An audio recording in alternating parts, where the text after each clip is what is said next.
各位聽眾，大家好。切除手術係其中一種治療蟹足腫嘅有效方法。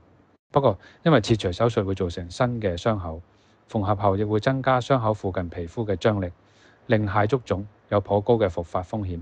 復發後嘅病情隨時比之前更嚴重。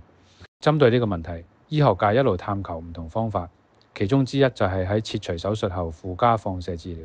此外，微創手術喺蟹足腫嘅治療上亦都逐漸普及，有望令復發率進一步減低。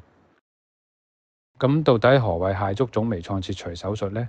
事實上呢，蟹足腫呢係屬於真皮層嘅問題，患者嘅表皮層呢係正常嘅，所以傳統手術將表皮層、真皮層同皮下組織一併切除，其實並冇必要。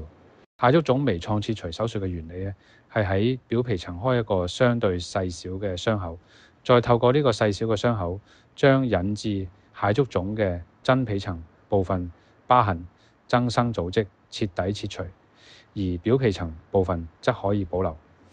手術咧可以喺日間醫療中心以局部麻醉形式進行，視乎蟹足腫嘅大小，需時大約1至2小時，同傳統切除手術分別唔大。一般嚟講咧，完成手術之後咧，醫生都會建議患者配合放射治療嘅。咁比起傳統蟹足腫切除手術，微創切除有咩好處呢？主要有以下3點。第一，減少手術創傷。由於微創切除所需要嘅切口比較細，表皮層嘅皮膚大部分都可以保留有正常嘅血液供應，所以復原期比傳統切除手術為快。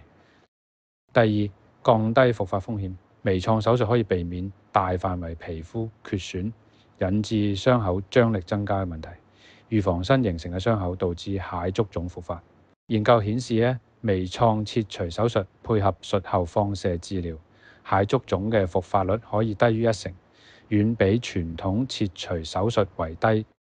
第三，控制復發範圍。採用微創方式切除蟹足腫，即使之後不幸復發，疤痕組織都會傾向局限喺原先位置，一般唔會令到蟹足腫範圍擴大。